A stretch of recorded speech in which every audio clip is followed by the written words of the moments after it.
الاهلي تعالى على مباراه الزمالك كالعاده الزمالك لازم يعكنن على جماهيره. كسبان 1-0، المدرب بتاعه لخبط في التغييرات، عمل تغييرات هلاميه، تغييرات كلها سمك لبن تمرين، فادى الافضليه لفرقه الجونه اللي هي المفروض تكسب النهارده.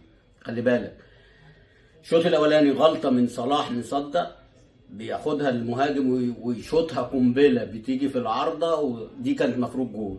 الشوط الثاني فاول بيتشاط بتيجي في العارضه ومن مسافه بعيده، كان المفروض تخش جول. والجون الثالث العالمي اللي الراجل جابه بتاع الجونه، كرة من جمله جميله جدا ما بنشوفهاش من لعيبه الاهلي ولا الزمالك، اتحطت من ورا الكابتن حسام عبد المجيد.